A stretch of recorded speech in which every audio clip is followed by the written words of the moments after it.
প্রিয় ভিউয়ার্স, আশা করি আপনারা সবাই ভালো আছেন।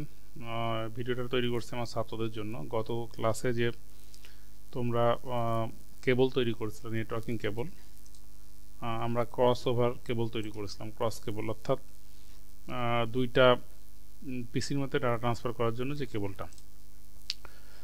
তো এই ছবি থেকে তোমরা একটু বোঝার চেষ্টা করো। সেটা হচ্ছে যে কেবলের ভেতরে যে 8টা তার থাকে, 4টা পেয়ারের। তো কালারগুলো আমি এভাবে লিখেছি: সবুজ সাদা সবুজ, কমলা সাদা নীল, নীল সাদা কমলা এবং কফি সাদা কফি। এগুলোকে পরপর এইভাবে সাজাতে হবে। এই মাথাটাকে আমরা বলতেছি T568A। তো যখন আমরা স্ট্রেট কেবল তৈরি করব, অর্থাৎ দুই পাশেই একই রকমভাবেই তারগুলা সাজায় আমরা ক্র্যাম্পিং টুল দিয়ে জাস্ট তার দুটোকে আটকায় দেব।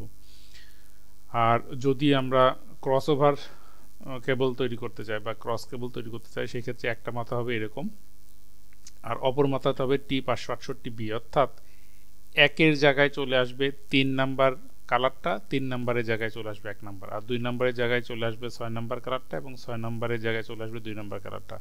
সেক্ষেত্রে সিরিজটা যেরকম হবে সেটা হচ্ছে যে মানে এক মাথা তো আমরা এরকমভাবে লাগাবো, অপর মাথা যেভাবে লাগাবো সেটা হচ্ছে যে কমলা সাদা কমলা, সবুজ সাদা নীল, নীল সাদা সবুজ এবং কফি সাদা কফি। এবং কেবল দুটো লাগানোর পরে আমরা অবশ্যই যে কাজটা করব সেটা হচ্ছে কেবল টেস্টারে দিয়ে আমরা দেখব যে তারটা সঠিকভাবে লাগানো হয়েছে না।